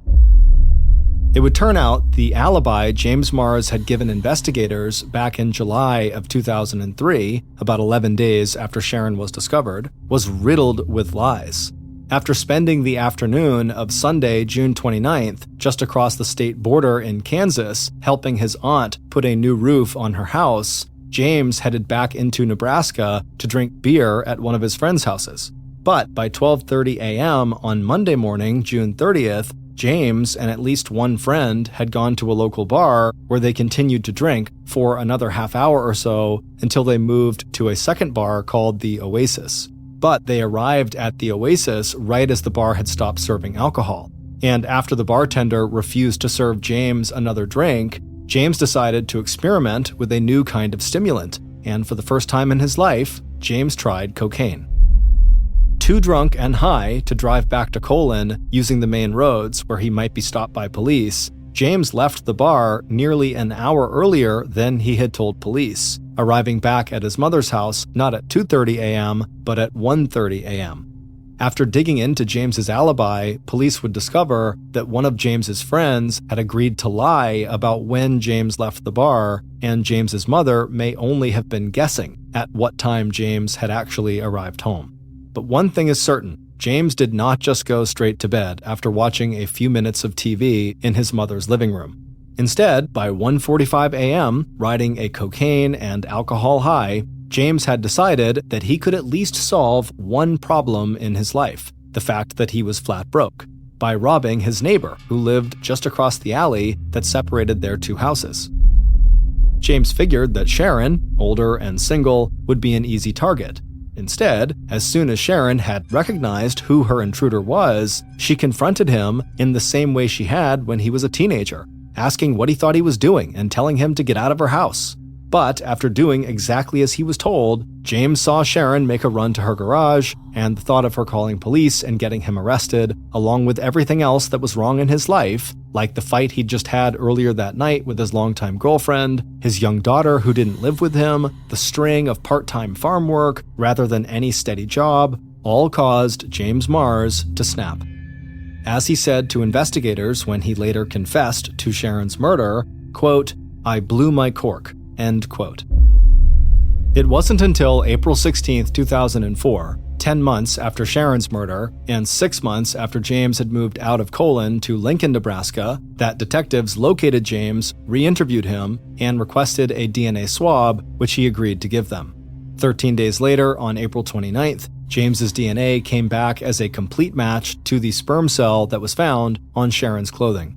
5 days later, on May 4th, 2004, James Mars was arrested and charged with first-degree murder.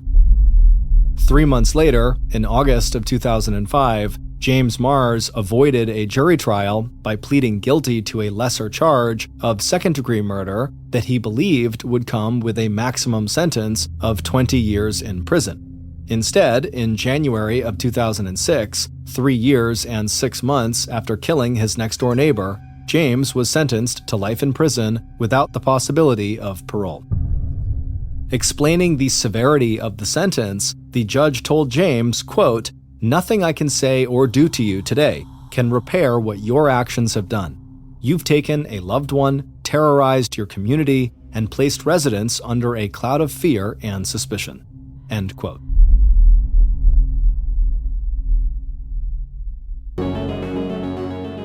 On the morning of February 2nd, 2012, a young man pulled off a 4-lane highway in Anchorage, Alaska, into a large, snowy parking lot. He passed by dozens of parked cars until he arrived in front of this small shack that was brightly teal-colored. It was a popular coffee shop called the Common Grounds, and this young man worked as a barista there. After he parked his car, he walked up to the white door employee entrance to this little building, and he got his key out and he went to unlock the door, but when he turned the key, he saw the door was already unlocked. He knew the girl who had worked the previous night and would have been responsible for locking the shop up. She was 18-year-old Samantha Koenig, and although she had only been on the job for about a month, she seemed very responsible and had never had any issues closing up before. The young man shrugged it off though. He figured people make mistakes, and he went inside.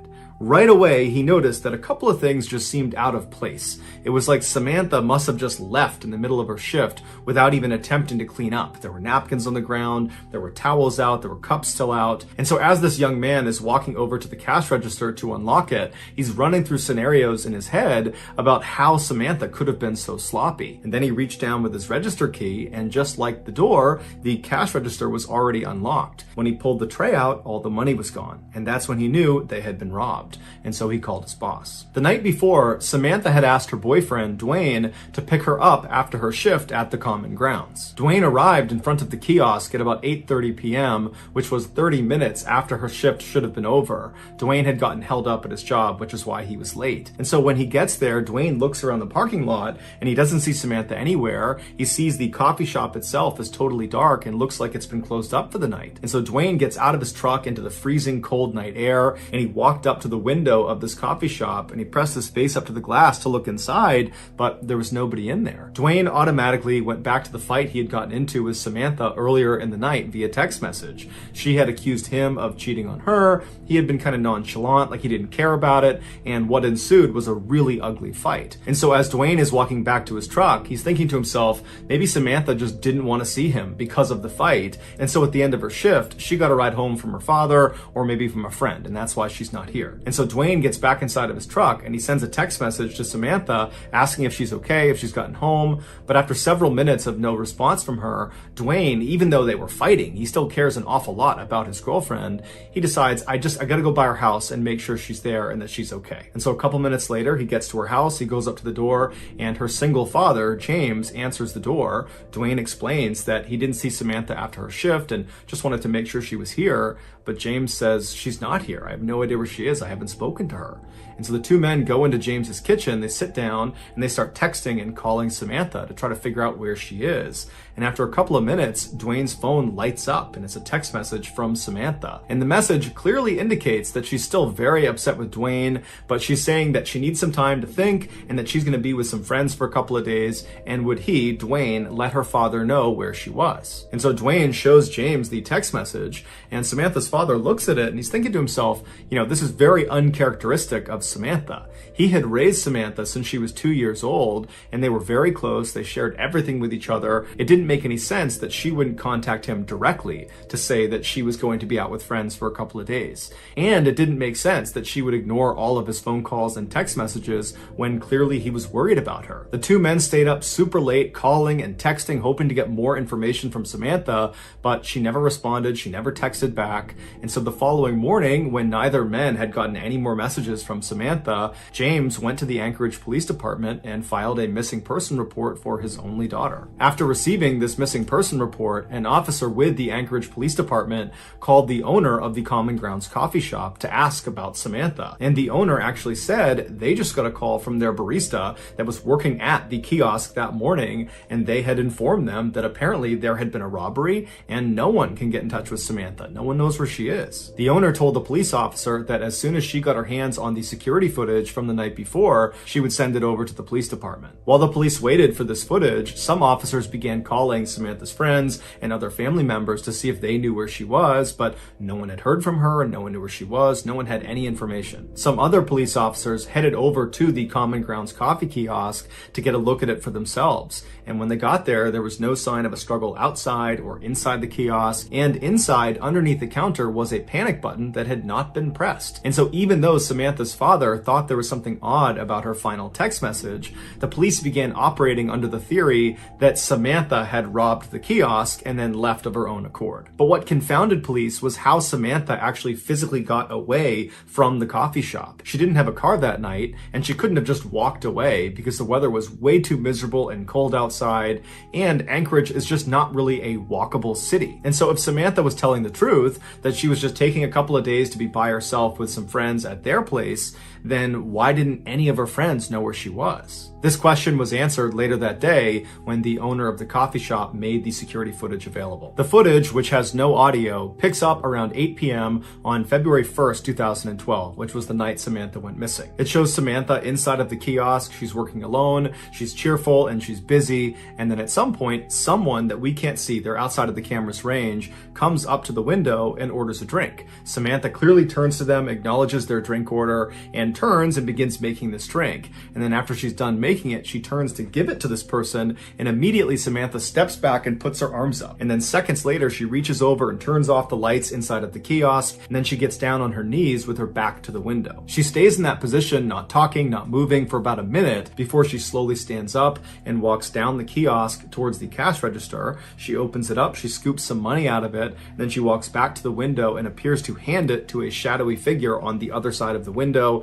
and then Samantha turns, kneels again with her back to the window. 2 more minutes go by before this person outside the window leans their entire upper body inside of the coffee shop. They reach down and they appear to tie Samantha's hands. Now, because it was dark inside of the kiosk, the footage winds up being extremely grainy, and there's no way to identify who this figure is. Although it's fairly obvious that it's a male. He's wearing a big sweatshirt and he's got a hat pulled down low over his face. After this mystery man is done tying Samantha's hands, he leaps through the window and then shuts the window behind him. And then he stands Samantha up, he puts a gun into her back, and then he marches her out the employee door and then out across the lot, all the way to a white pickup truck where he puts her inside and they drive off. Over the next couple of days, the police and also the FBI, who had been called in to be a part of this investigation, they just kept hitting dead end after dead end because there was no evidence. All they had was this surveillance footage that was too grainy to tell who this guy was that took Samantha. Meanwhile, Samantha's father, James, had rallied the support of nearly all 300,000 people that lived in Anchorage to go out and look for his daughter.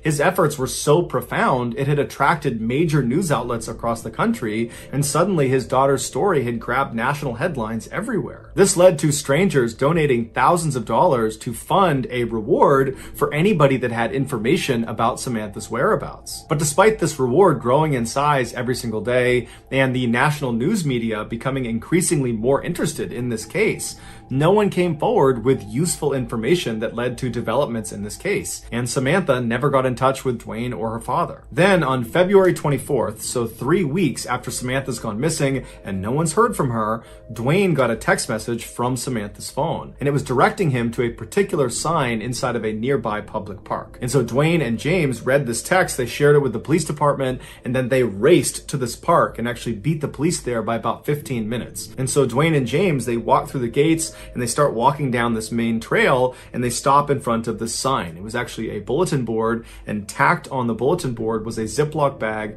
inside of which was a typed ransom note, and on the ransom note, literally Xeroxed onto it, was a black and white photo of Samantha. And in this photo, Samantha looks kind of dazed, like she's got a blank expression, and she's not really looking at the camera, she's looking just to the side of the camera. And then in this picture, a man is holding a copy copy of the Anchorage Daily News newspaper that's dated February 13th, 2012. This was a proof of life photo where Samantha's captor was holding up that newspaper to indicate that Samantha was alive as of February 13th.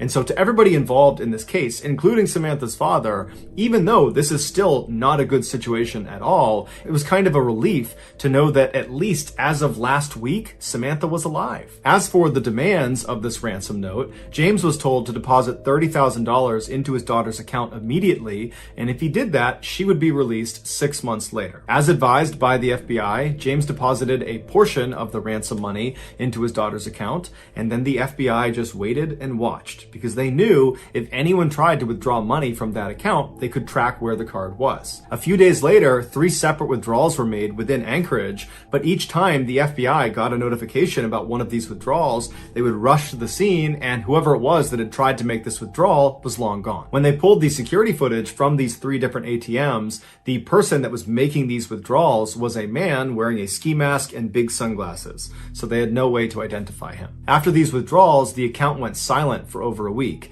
and in that time, there was no word from Samantha. Then on March 7th, more withdrawals were made, but they were in Arizona, and then New Mexico, and then in Texas. Again, authorities would rush to these ATMs, but they would get there right after the masked man with sunglasses had just left. But there was a break this time. In one of these surveillance videos from one of the Texas ATMs, they spotted the car this guy was getting into before he left. And it was a small sedan, it was a white Ford Focus, and they saw him leave going east on a Texas highway. And so authorities in Texas were told to look out for this particular car in this part of Texas. And sure enough, on March 13th, a Texas patrolman spotted the car sitting in a hotel parking lot. He waited nearby until a man in his 30s walked out of one of the hotel rooms, walked down and got inside the car, and then this patrolman just kind of followed him and looked for any reason to pull him over. And as he had his radar gun on this guy, he noticed he was going 2 miles per hour above the speed limit, and so he pulled him over. The patrolman got out, he walked up to the driver's side window,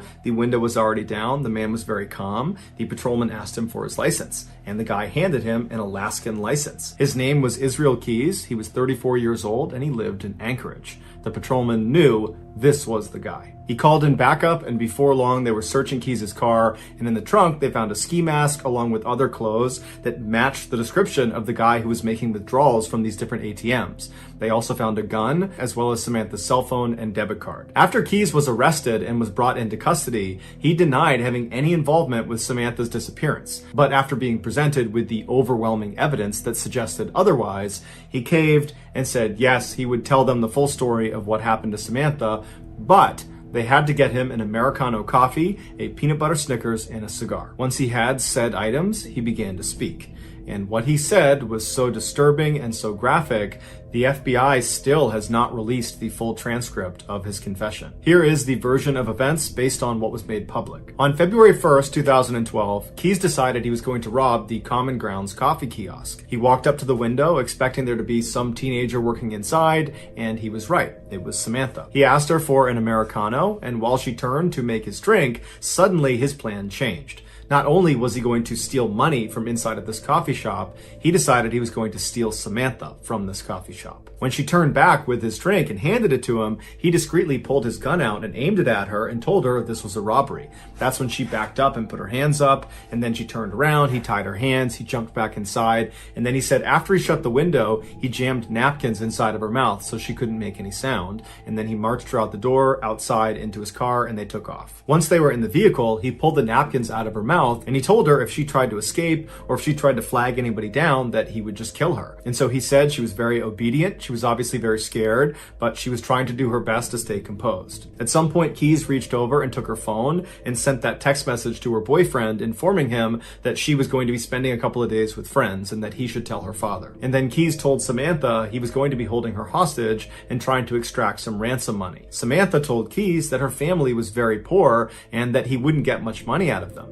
To which Keys said, "Don't worry about it, I know they'll raise money and they'll come up with it somehow." Then they drove around Anchorage for several hours, periodically stopping so Samantha could get out and relieve herself, other times so Keys could smoke a cigar. Then around midnight, Keys made his way back to his house and he pulled into the driveway and he turned to Samantha and he had her go in the back seat and lie down, and he put some tarps over her and he told her if she tried to escape, he would kill her. And then Keys got out and he walked inside of his house where his 10-year-old daughter and his girlfriend were fast asleep. And in just a few hours, Keys and his daughter were scheduled to go to New Orleans for a 2-week-long luxury cruise. Keys left his house and went back to his car. He put a blindfold on Samantha and then led her down the driveway to his shed. Once inside, he sat her down on an upturned bucket in the back of the shed, and then he put a rope around her neck and he anchored each end of the rope to the wall so she was pinned to the wall. Then Keys turned his radio all the way up to make sure it masked any noise she might make, even though he reminded her repeatedly that if she made any noise, he would just kill her, and by and large, she was very obedient. And then he gave her a couple of cigarettes to smoke and told her it was going to be just fine, to just chill out, that he was going to get the ransom money from their family, and then as soon as that was done, he would let her go. He turned on some space heaters to keep the space warm, and then he left and locked the door. He walked back into his house and double-checked that his daughter and his girlfriend were still asleep. They were. Afterwards, he started drinking some wine and relaxing, and then after a little while, he got a cup of water and he went back out to the shed. He went inside and he gave the water to Samantha, and he said Samantha was very composed. She was obviously frightened, but she asked him, "Did you speak to my father? Did you figure out the ransom situation?" And Keys told her that, "Yes, I talked to your father. Everything's working out fine. He's going to raise the money. We're going to get you out of here. Everything's going exactly to plan." After that, he walked up to Samantha and he unscrewed the 2 anchors that were holding that rope up against her throat, and then he cut the zip ties on her wrist, allowing her to relax and sit forward and just kind of be at ease for a second. And it was very obvious that Samantha was relieved. Her nightmare was about to be over. But then seconds later, Keys grabbed her really aggressively and tied her up all over again, this time much more thoroughly and much more tightly. It had been a cruel trick. When he cut her handcuffs and undid her necktie, he just wanted to see what she would do if she thought she was being let go. When in reality, he was never going to let her go. There was no ransom. He had not spoken to her father. It was all a big lie. Keys told investigators that as he was tying her up for that second time, he looked at her face, and she had this look of total resignation. He said she knew what was about to happen to her. After Keys tied her up, he left the shed and locked it behind him. He went inside to check one more time to make sure his 10-year-old daughter and his girlfriend were still asleep. When they were, he went back to the shed, he opened it up, he went inside, and this time when he stepped inside, it smelled like urine and sweat, and he looked down at Samantha and she was terrified. He walked up to her and he began to assault her, and then after he was done, he was standing over her getting his clothes back on, and Samantha very stoically looks up at him and says, "Are you going to kill me?" And he says, "Yes, I am." As he put on his leather gloves, she tried to talk him out of it, but he said there was no other way. Keys would tell investigators that he was very impressed with Samantha's bravery. Shortly before 4 a.m., Keys drove a knife into Samantha's back before choking her until she stopped moving. He told investigators that she never made a sound. After she was dead, Keys left the shed and locked it behind him. He went into his house, he took a shower. Afterwards, he woke up his daughter and told her to start getting ready because they were leaving soon for the airport. While his daughter was getting ready, Keys went back out to the shed. He went inside, he rolled Samantha's body up in a tarp and pushed her towards the back. He unplugged the space heaters, turned off the lights, turned off the music, and then double locked the shed and went back inside the house to make his daughter breakfast. At 5 a.m., a cab showed up at the house, and Keys and his daughter hopped inside, and they made their way to the airport, and then on to New Orleans, where they went on their 2-week-long vacation. After they got back, Keys went inside of his shed, he unrolled Samantha from her tarp, and by his account, she still looked fairly lively, and so he dressed her in some new clothes, he put lots of makeup on her face, he braided her hair, and then he stitched her eyelids open, so it gave the impression she was alive and alert, and then he held up a copy of the Anchorage Daily News next to her, and then took several photos, creating that proof of life photo for the ransom note. If you want to see this photo, you can Google it, but that's up to you. After he took these pictures, he chopped her body up into pieces and then disposed of her in a nearby frozen lake. It would turn out Samantha was not Israel Keys' first victim. He was in fact a serial killer who specifically preyed on completely random people because he enjoyed watching them die. Over the years, he had hid what he called kill kits all over the United States, which were these caches filled with weapons and other tools designed to capture and kill people. This way, no matter where he was in the country, when he had an urge to go kill someone, he would just go to his nearest kill kit, dig it up, and then go target a random stranger. And he didn't care if you were young, old, big, small, male, female, alone, or in a group.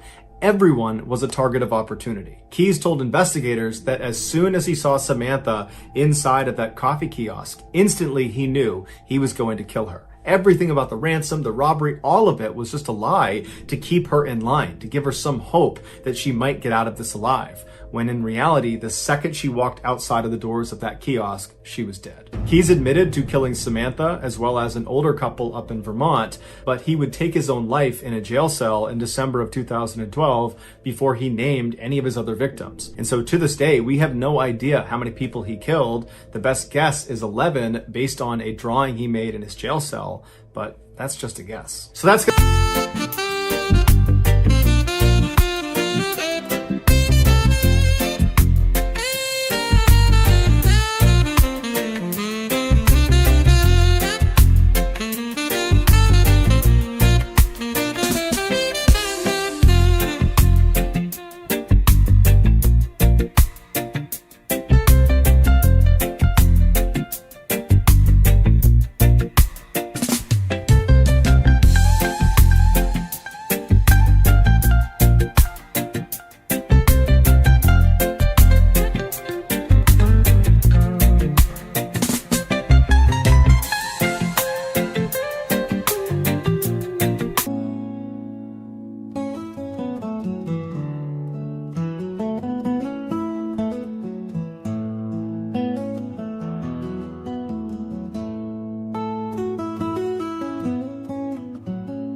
gonna do it, guys. If you found the secret in today's video, let us know in the comments what it is and where you found it, so give us the timestamp. And if you're the first to do that, we will pin you at the top of the comments section. If you enjoyed today's video and you haven't done this already, please replace the like button's eye drops with Egyptian fox urine. Also, please subscribe to our channel and turn on all notifications so you don't miss any of our weekly 3 or 4 video uploads. If you want to get in touch with me, you can direct message me on Instagram or on